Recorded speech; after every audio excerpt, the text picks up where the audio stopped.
Hello everyone, welcome to my channel fiction created new feelings. मैं उम्मीद करती हूँ आप लोग अच्छे होंगे एंड सेफ होंगे। आई नो गाइस, आप सोच रहे होंगे कि मैं कितना ज़्यादा लेट वीडियो ला रही हूँ, और इसका रीज़न आपको पता है। मेरे चैनल पे व्यूज़ एंड सब्सक्राइबर बिल्कुल नहीं बढ़ रहे हैं, जिससे मुझे मोटिवेशन नहीं मिलता कि मैं वीडियो डेली अपलोड करूँ। तो प्लीज़, अगर आप चाहते हो कि मैं डेली वीडियो अपलोड करूँ तो please like, subscribe and comment कीजिए, जिससे मुझे मोटिवेशन मिले एंड मैं वीडियो डेली अपलोड कर सकूँ। ओके, चलो ज़्यादा टाइम वेस्ट ना करते हुए आपका हम स्टोरी स्टार्ट करते हैं। लास्ट पार्ट में देखा था कि विंग बहुत ज़्यादा गुस्से में होता है एंड वो वांगजी को पुश करने लगा। इस पुश के चक्कर में वो इतना ज़्यादा और इतना हार्शली वांगजी को पुश कर देता है, ये भी ध्यान नहीं देता कि वांगजी कहाँ खड़ा है और वो कहाँ है। और उसका नतीजा ये होता कि वांगजी थर्ड फ्लोर से डायरेक्ट ग्राउंड फ्लोर पे गिर जाता है, और जैसे ही वो ग्राउंड पे गिरता है सब कुछ एकदम शांत हो जाता है। सब कुछ 1 मिनट के लिए एकदम सब कुछ शांत हो जाता है। इतने में तो वहां पर चैन जो कार का डोर ओपन करता है, और जब वो देखता है कि वांगची ग्राउंड पे है, वो बहुत तेजी से चीखता है। उसकी आवाज इतना ज्यादा ब्रोकन होती है कि ऐसा लगता है कि सबको दिलों को चीर दे। और वो दौड़ कर आता है, वांगची को अपने आर्म्स में ले लेता है और उसे उठाने की कोशिश करना है। बट वांगची बिल्कुल भी अपने अपने उसकी बॉडी बिल्कुल भी मूव नहीं कर रही होती। उसका बॉडी पूरी तरह से ब्लड से एकदम भीग जाता है। सिचैन उसे लेके बैठ जाता है और रोने लगता है कि वांगजी प्लीज, तो तुम्हें क्या हो गया, ये ऐसा नहीं हो सकता। अब हम देखते हैं कि दूसरी तरफ विंग भी दौड़ कर आता है वांगजी दूसरी साइड वांगजी के पास। वो अपने नीज पे बैठ जाता है और वो बहुत ज्यादा ही रोने लगता है, कहता है I am sorry, I am sorry. अब देखते हैं कि वांगजी, जिसकी आंखें बहुत हल्की हल्की खुली होती है, वो अपने गगा की तरफ देखता है। उसके फेस पे हल्की सी स्माइल होती है और कहता है कि गगा आई एम सॉरी। और वो उसकी नज़र विंग की तरफ जाती है और वो विंग को एक बार अच्छे से देखता है। देन वो कहता है कि आई एम सॉरी विंग, और ऐसा कह के उसकी आंखें बंद होने लगती हैं। सिचैन जो कहता है कि वांग से तुम्हें कुछ नहीं होगा, तुम्हें कुछ कुछ नहीं अब होगा। आधे घंटे के बाद का सीन दिखाया जाता है चाइना की नंबर 1 हॉस्पिटल, सिटी हॉस्पिटल। वहाँ के शेयर्स भी 80% लैंड ग्रुप से ही आता है, इवन कहे कि लैंड फैमिली से आता है। तो जैसे ही वहाँ पे देखते हैं कि वहाँ के जो मैनेजर होता है, जब देखता है कि सिचैन को, तो बहुत ज़्यादा ही पैनिक करने लगता है। और वहाँ के पैनिक ने सारे स्टाफ, एचआरस एंड वहाँ के जितने भी लोग हैं सब में देखा जा सकता है। अब सब लोग बहुत ज़्यादा पैनिक कर रहे होते हैं। वांगजी को हॉस्पिटल में एडमिट करते हैं, उसे ओटी रूप में लेके जाया जाता है। वांगजी जो अब पूरी तरह से अनकॉन्शियस हो चुका होता है, वहाँ के बेस्ट डॉक्टर को बुलाया जाता है एंड वांगजी के ऑपरेशन करना स्टार्ट कर देते हैं। अब देखते हैं आधे घंटे बाद वहाँ पे सिचैन जो शांति से बैठे होते हैं। विंग जो कंटिन्यू रो रहा होता है, उसको कुछ नहीं समझ में वो क्या करे, और वो बहुत ही ज़्यादा पैनिक कर रहा होता है। अब इतने वहाँ पे कुरैन आते हैं, उनके साथ दौड़ती हुई सोफी भी आती है। कुरैन जो देखता है तो कहता है कि विंग, सिचैन, वांगजी को क्या हुआ है। तो जैसे ही सिचैन देखता है कुरैन को, उसे कुरैन को देखता है, वो फटाक से खड़ा होता है, कुरैन को हक करते हुए रोने लगता है बहुत ज़्यादा ही। इस तरह से देख के सोफी को बहुत बुरा लगता है, क्योंकि आज तक उसने कभी भी सिचैन को इतना ज़्यादा टूटते हुए एंड बिखरते हुए कभी नहीं देखा था। अब सिचैन को शांत कराते हुए कुरैन कहते कि क्या क्या हुआ है, उसे कैसे चोट लगी, तुम मुझे बताओ, वो तो घर पे था ना, उसे कैसे लगी। अब कुरैन जैसे ही बोलते हैं, सिचैन जो कुरैन को छोड़ता है, अब विंग की तरफ देखता है और विंग के कॉलर को पकड़ के खींच के उसे खड़ा करता है, उसे एक पंच खींच के उसके फेस पे रखता है। एंड देन वो कहता है ये सब तुम्हारी वजह से, अगर मेरे भाई को कुछ भी हुआ तो मैं तुम्हें जिंदा नहीं छोड़ूंगा, तुमने बताओ मेरे भाई के साथ क्या किया। पर विंग को जब इस तरह से बोलता है, कुरैन एंड सोफी कुछ नहीं समझ पाते। अब विंग जो रोने लगता है, सिचैन उसे और मार पाता है विंग को। सोफी उसे हटाते हुए कहती है क्या कर रहे हो तुम, उसे क्यों मार रहे हो, उसकी क्या गलती है।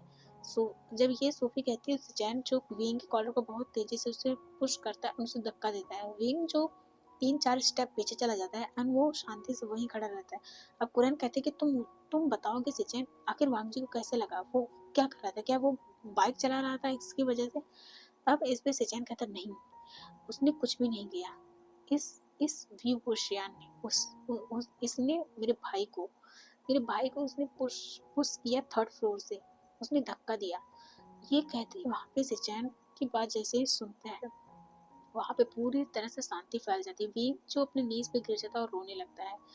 एंड ये सुनते ही कुरैन कहती क्या, तुम क्या बकवास कर रहे हो सिचैन, तुम इस तरह से कैसे बोल सकते हो, वो विंग उसे क्यों धक्का देगा। अब इस बात पे सिचैन जो गुस्से में कुरैन की तरफ देखता है, कहता हाँ, क्योंकि आपको मेरे बात पे यकीन नहीं होगा ना, तो अगर नहीं यकीन है तो वहाँ पे जितने भी सर्वेंट हैं उनसे पूछ लीजिए। अगर फिर भी नहीं यकीन है तो आपने कैमरा लगाया ही है ना, तो वहाँ से जाके चेक कर लीजिएगा।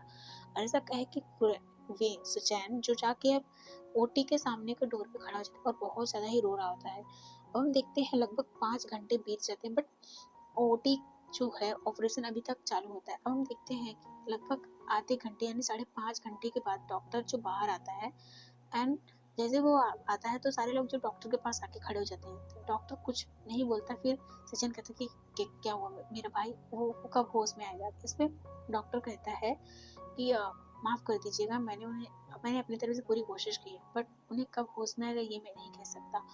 ये जैसे ही कहता है तो सिचैन फटाक से डॉक्टर के कॉलर को पकड़ते हुए कहते हैं कि ये क्या बकवास कर रहे हो, अगर मेरे भाई को कुछ भी हुआ ना तो मैं तुम्हें नहीं छोड़ूंगा, समझ में। और ऐसा कह के वो उसे बहुत तेजी से चिल्लाने लगता है। अब सोफी उसे शांत कराते हुए कहती है कि तुम कर क्या रहे हो, तुम इस तरह से क्यों बिहेव कर रहे हो सिचैन, पागल हो गए हो क्या। तो सिचैन कहता है कि हाँ, अगर मेरे ब्रदर को कुछ भी हुआ तो मैं किसी को नहीं छोड़ूंगा, समझ में आया। और ऐसा कि वो बहुत ज़्यादा रोने लगता है और वो पास के दीवार में पंच करने लगता है। इतना ज़्यादा पंच करने लगता है कि उसके हाथ से ब्लीडिंग होने लगती है। ये देखकर सोफी कहती है सिचैन, क्या तुम पागल हो गए, तुम्हारा दिमाग ठिकाने पे है कि नहीं। अभी हमें वांग जी की टेक केयर कर रहे हैं और तुम खुद को हर्ट कर रहे हो। अगर तुम इस तरह से करते रहोगे तो हम वांग जी का ध्यान कैसे रखेंगे। जब ये सिचैन सुनता है वो शांत हो जाता है और वो बहुत ज़्यादा ही रोने लगता है अपनी नीज पे बैठ कर, और कहता है कि नहीं, मेरे भाई को कुछ भी नहीं होना चाहिए। हम देखते हैं कि लगभग इसी तरह से पूरा रात बीत जाती है एंड मॉर्निंग का सीन दिखाया जाता है। सब वहीं पे होते हैं। सिचैन जो वहीं बैठा होता है, कुरैन, विंग विंग जो बहुत ही गिल्ट में होता है, उसे बहुत बुरा लग रहा होता है, उसे नहीं समझ में आया तो वो क्या करे। वो कभी भी वांग जी को इस तरह से हर्ट नहीं करना चाहता था। हाँ, वो हर्ट था वांग जी के एक्शन से, बट उसे भी याद है कि उसकी गलती थी रात को, उसकी वांग जी की गलती नहीं थी। उसे बस इस बात पे ईगो ईगो आ रहा था कि उसे वो किस तरह से वांग जी को फोर्स किया। उसने वांग जी को फोर्स किया था वो सब करने के लिए। वांग जी की गलती नहीं थी, बट वो सारा ब्लेम वांग जी पे किया क्योंकि वो इसलिए गुस्सा था क्योंकि वांग जी के फेस पे विंग को वो पर्सन दिख रहा था जिससे वो बहुत ज्यादा प्यार करता है। एंड जब उसे रियलिटी पता चलती है तो वो बहुत ज्यादा हर्ट होता है। इसकी वजह से वो सारा फ्रस्ट्रेशन, सारा गुस्सा वांग जी पे निकाल देता है। एंड उसे नहीं पता था कि ये सब इतना हो जाएगा। वो बस ये सोचते कि वांग जी को इस तरह से वो बोलेगा तो वांग जी उसे उसके रूम से छोड़ के चला जाएगा, बट बहुत ज़्यादा ही बुरा हो जाता है। बीइंग जो वहीं साइड में होता है वो बहुत ज़्यादा रो रहा होता है। उसे सोफी शांत कराने की कोशिश करती है, बट बीइंग शांत नहीं हो रहा होता है। अब देखते हैं कुरैन भी एक बार भी विंग की तरफ नहीं आते, ना ही सिचैन। सिचैन जो वही वांग जी के डोर के सामने खड़ा होता है और वो छोटा सा मिरर होता है वांग जी की तरफ देख रहा है, जो वांग जी की पूरी बॉडी मशीन से कवर होती है। सिचैन बहुत हर्ट होता है। हम देखते हैं मॉर्निंग का सीन होता है। डॉक्टर आते हैं, चेक करते हैं एंड चेक करने के बाद बताते हैं कि उनकी बॉडी जो रिकवर बहुत स्लो कर रही है। अगर इस तरह से करती रही तो वो कोमा में भी जा सकते हैं, क्योंकि उनके ब्रेन में बहुत ज़्यादा ही चोट लगी है, तो उन्हें होश में आने में काफ़ी ज़्यादा टाइम लग सकता है, तो आप लोग रेस्ट कीजिए। सिचैन जो उस डॉक्टर के कॉलर को पकड़ते हुए कहते कि क्या कहा तुमने, रेस्ट करेंगे, तुम्हारा दिमाग खराब हो गया, मेरे भाई को होश में है जब तक नहीं आ जाता ना तुम रेस्ट करोगे ना मैं तुम्हें करने दूंगा, समझ में आया। और ऐसा कह के वो डॉक्टर के ऊपर चिल्लाने लगता है, तो वहाँ पे एक नर्स होती है, कहती है कि मिस्टर लैंड आप प्लीज इस तरह से मत चिल्लाइए, नहीं तो पेशेंट्स को बहुत ज़्यादा ही हर्ट होगा, क्योंकि उन्हें अभी इतनी ज़्यादा उनकी नाजुक हालत है, उन्हें जरा सा भी शोर उनके हेल्थ को इफेक्ट कर सकती है। वो सिचैन शांत हो जाता है और वांग जी की तरफ देखने लगता है। उसे बहुत बुरा लग रहा था। दूसरी तरफ देखते हैं विंग जो बहुत दूर होता है वांग जी से, और उसे बहुत ज़्यादा ही गिल्ट फील हो रहा था। वो एक बार वांग जी को देखना चाहता है, बट किस तरह से जाए उसे नहीं समझ में आ रहा होता। जब वो बहुत देर तक सोचता है, देन वो ट्राई करता है कि वो जाए, तो सिचैन आके सामने खड़ा हो जाता है। कहता है कि नहीं, तुम मेरे भाई की लाइफ से बहुत दूर चले जाओ, नहीं तो मैं तुम्हें नहीं छोड़ूंगा विभूषण, और मेरे भाई के सामने तो जाना भी मत गलती से भी। अब हम देखते हैं कि इसी तरह से 5 दिन बीत जाते हैं। 5 दिन के बाद वांग जी को एक बार हल्की सी होश आती है, एंड देन सबको लगता है कि वांग जी ठीक हो। हम देखते हैं कि इवनिंग के बाद उसे हल्का सा होश आता है, तो सिचैन जो वांग जी के पास जाता है एंड उसे पूछता है कि वांग जी कैसा है। वांग जी जो कुछ बोलता नहीं, बस सिचैन को बहुत ही अजीब तरह से देख रहा था। सिचैन जो रोने लगता है, कहता है कि वांग जी तुम इस तरह से मुझे क्यों देख रहे हो।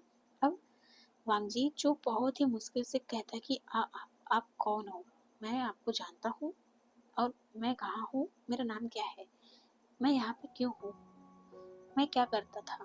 जो बहुत मुश्किल से बोलता है। ये सुनते ही सिचेन अपनी नीज पे गिर जाता है और वहाँ के जब इस तरह से जब वो देखता है तो डॉक्टर्स जो दौड़ के आते हैं सिचेन को खड़ा करते हैं और उसे बाहर लेके आते हैं और कहते हैं कि प्लीज़ अगर आप इस तरह से उन्हें इमोशन दिखाएंगे तो उन्हें उनके ब्रेन पे ज़्यादा इफेक्ट पड़ेगा, तो इससे उनको और ज़्यादा ही हर्ट होगा। तो प्लीज़ मुझे लगता है कि वो अपनी मेमोरी को लॉस कर चुके हैं, तो प्लीज़ आप इस तरह से उनके सामने बिहेव मत कीजिए।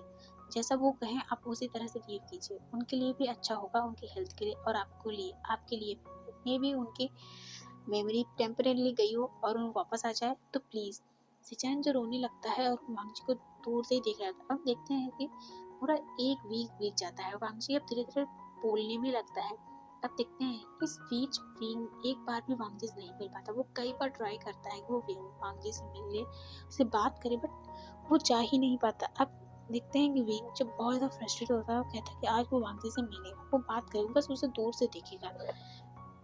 अब जैसे वो जा रहा होता है कि सिचेन उसका हाथ पकड़ लेता है, कहते कि तुम कहाँ जा रहे हो। तो इस पे सिचेन विंग जो अपने नीज पे बैठ जाता है, प्लीज मुझे एक बार बस वांगी से मिलना है, उसे उससे बस दूर से ही देखना है। इस पे सिचेन उसके कॉलर को पकड़ते हुए कहता कि खड़ा करते हुए कहता क्या कहा तुमने, मेरा भाई बहुत मुश्किल से वो अभी अपनी लाइफ में वापस आए, अगर तुम उससे मिले तो मैं नहीं चाहता कि उसे कुछ भी हो, इसलिए तुम यहाँ से चले जाओ।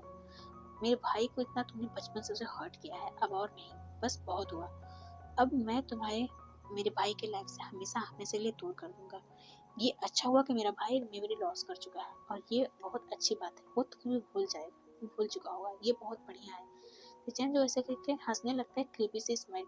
और वहाँ पे सोफी आती है, सिचेन को कहती है सिचेन तुम किस तरह से बिहेव कर रहे हो, क्या तुम अपने माइंड में हो, तुम क्या बोल रहे हो, तुम्हारा सेंस कहाँ गया है। सिचेन जो कुछ नहीं बोलता कहता कि तुम इसे यहाँ से हटाओ सोफी, मुझे बहुत गुस्सा आ रहा है, नहीं तो मैं सच में इसके हाथ पैर तोड़ दूंगा, इसे यहाँ से लेके जाओ।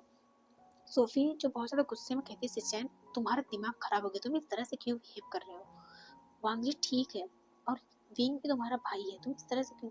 इस पर सिचेन कहता भाई कैसा भाई, तुम्हें पता है भाई इसे नहीं कहते, इसने मेरे भाई को बचपन से इतना ज़्यादा परेशान किया, इसकी वजह से मेरा भाई हमेशा कभी भी खुश नहीं रह पाया, इसकी वजह से।